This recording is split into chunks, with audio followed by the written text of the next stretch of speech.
The year was 1921 when Canadian scientist Frederick G. Banting and his student Charles Best finally extracted insulin from a dog's pancreas for therapeutic purposes. The discovery of insulin marked the breakthrough for many suffering from the incurable condition known as diabetes. The discovery became a turning point in the history of medicine as it transformed the lives of many and gave diabetic patients hope to live.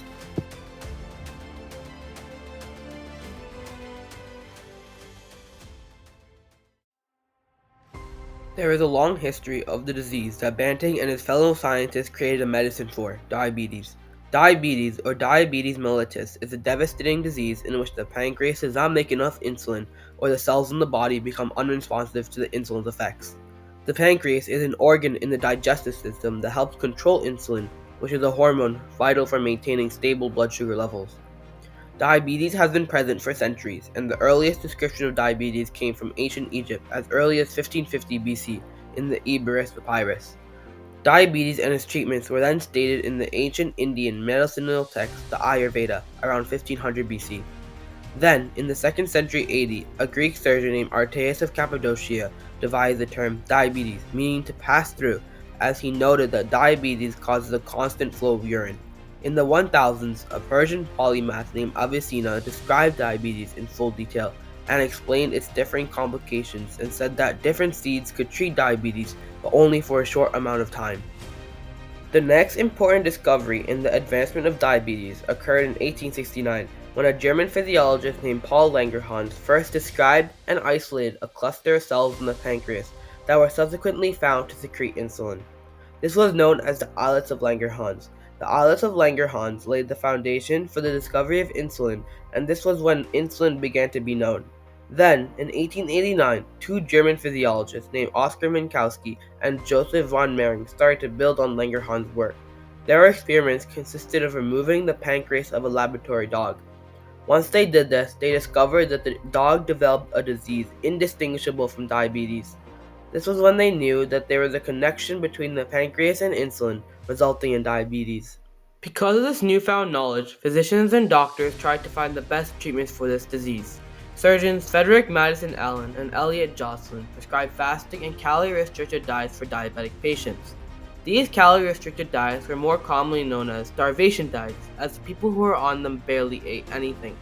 All diabetics were also advised to decrease their sugar and digestible starch intake, and those who were obese were advised to lose weight.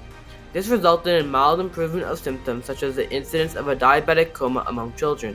Although the calorie-restricted diet and decreased carbohydrate intake improved the symptoms, it only increased life expectancy by a few months.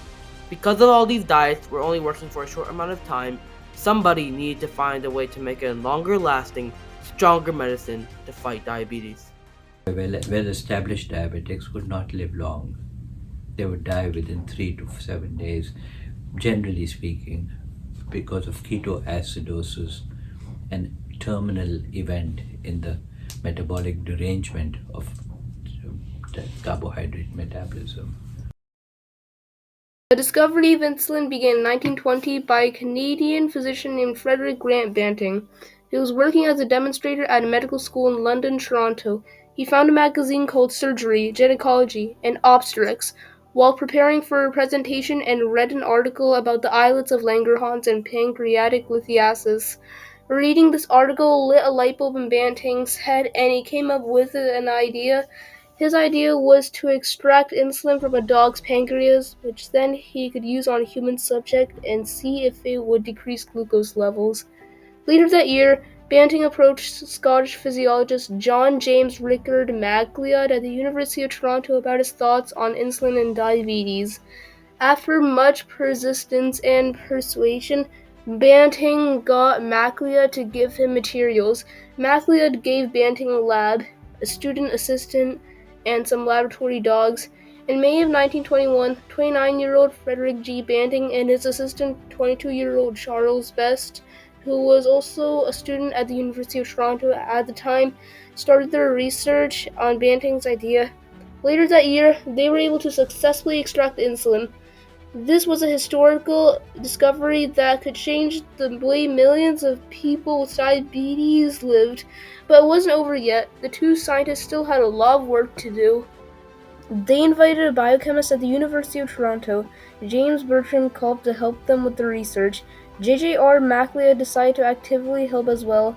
Their goal now was to purify insulin so it could be used on humans. After multiple repeated experiments, they were finally able to purify it enough to test on the human subject.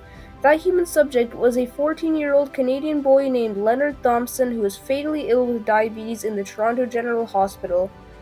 In January of 1922, the scientists gave Thompson the first dose of insulin ever given to a human, and within 24 hours, Thompson's drastically high blood sugar levels dropped. This was when Banting knew he had succeeded. In 1923, he and Macleod earned the Nobel Prize in Physiology or Medicine. However, knowing Best's contribution and hard work in this pursuit, Banting shared his earnings with Best. Banting was later knighted by King George V in 1934 for his important and historic contributions to society.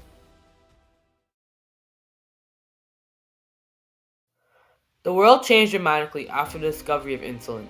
Once they discovered it, Banting, Best, MacLeod, and Collins sold the insulin patent to the medical firm Eli Lilly for only $1.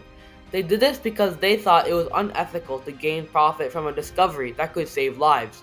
According to Banting, quote, "Insulin belongs to the world, not me," unquote. After they sold the patent, Eli Lilly started large-scale insulin production. In 1941, tablets for testing glucose levels in urine became available. Soon after that, the insulin syringe was produced, which reduced dosing errors, and that is what everybody would use to treat diabetes. But there was a problem. The majority of insulin extract came from cattle and pigs, and that caused allergies in many patients.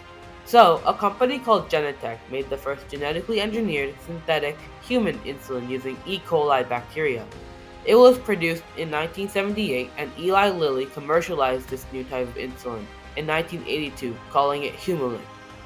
Then, in 1985, the insulin pen was invented. This had a dial on it to control how much insulin was being injected into the body. Today, people use insulin pumps that are attached to their body to transfer insulin. Even after all these technological advancements, scientists are still researching and learning more and more about how insulin works and how to make it an even more effective medicine in treating diabetes. The discovery of insulin was a turning point in history for many ways. People, especially children, could start to live normal, healthy lives with the help of daily insulin shots. The death rate due to diabetes also dramatically lowered because the disease wouldn't negatively affect other parts of the body, which would be fatal. People no longer had to stay on harsh calorie-restricted diets like Alvin and Jospin's, which meant they didn't have to be as careful with what they ate. People also started to do insulin therapy, which is a way to help keep blood sugar levels under control and reduce diabetic complications.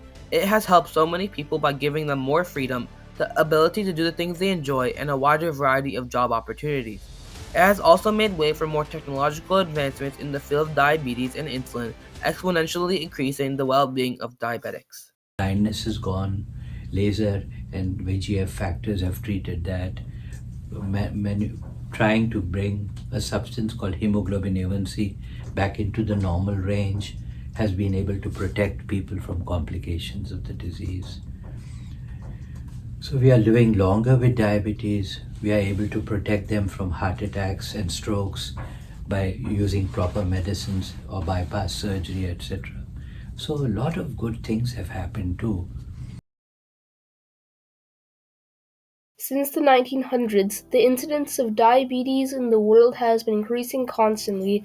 According to the CDC, in the US alone, 38.4 million people are diagnosed with diabetes, which makes up 11.6% of the US population.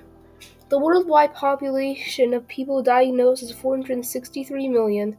This rapid increase is mainly due to obesity and physical inactivity. Obesity relates to calorie increase, reducing the amount of insulin that gets to the body.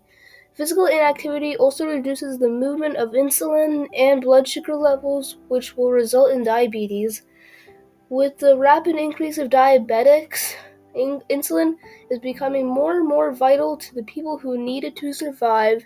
All in all, the discovery of insulin has truly revolutionized and transformed the way diabetics live their lives.